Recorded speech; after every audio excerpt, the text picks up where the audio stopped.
ಯಾಕಂದ್ರೆ ಈ ಭಕ್ತನು ಹೇಳ್ತಾನೆ, ಜಗತ್ತಿನಲ್ಲಿ ಅತಿ ದೊಡ್ಡ ಮೂರ್ಖನು ಯಾರೆಂದರೆ ಈ ದೇವರ ವಾಕ್ಯವನ್ನು ಓದಲು, ಹೀರಲು, ಜೀರ್ಣಿಸಿಕೊಳ್ಳಲು, ಅದರೊಳಗೆ ಬದುಕಲು ಅವಕಾಶವಿದ್ದರೂ ಈ ಲೋಕದ ಸಂಗತಿಗಳಿಗೆ ತನ್ನನ್ನು ಹೆಚ್ಚು ತೊಡಗಿಸಿಕೊಂಡಿರುವುದರಿಂದ ಅದನ್ನು ಮಾಡದೇ ಇರುವವನೇ. ನೀವು ಹೇಳ್ತಿದ್ರಲ್ಲ, ಬಿಸ್ನೆಸ್, ವರ್ಕು, ಶಿಫ್ಟು, ಅವು ಇವು ಅವುಗಳನ್ನೆಲ್ಲ ಇಟ್ಕೊಂಡು ಇದನ್ನ ಓದಕ್ಕೆ ಟೈಮೇ ಇಲ್ಲ. ಅವನೇ ಜಗತ್ತಿನ ಅತಿ ದೊಡ್ಡ ಮೂರ್ಖ. ದೇವರ ಮಕ್ಕಳು, ಅವರ ಪ್ರಾಣ ಆತ್ಮವು ವಾಸ ಮಾಡುವ ಮನೆಯಾಗಿರುವ ಆತನ ವಾಕ್ಯದಲ್ಲಿ ಮುಳುಗದೆ. Thy Bible is the very home of the ಸೋಲ್.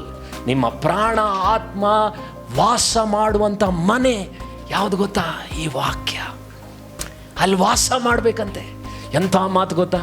ತಮ್ಮ ಸಮಯವನ್ನು ಶರೀರ ಭಾವಕ್ಕೂ, ಮಾಡರ್ನ್ ಥಿಂಗ್ಸ್ಗಳು, ಮೊಬೈಲ್ಗಳ ಮೇಲೆ ಹೆಚ್ಚು ಸಮಯವನ್ನು ಕಳೆದು ಅವರ ಆತ್ಮಕ್ಕೆ ಮಾಡುತ್ತಿರುವಂಥ ದೊಡ್ಡ ಆಳವಾದ ನಷ್ಟ ನೆನೆಸುವಾಗ ಅದು ನನ್ನ ಶರೀರವನ್ನು ಕೆಲವು ಬಾರಿ ತಣ್ಣಗಾಗುವಂತೆ ಮಾಡ್ತದೆ.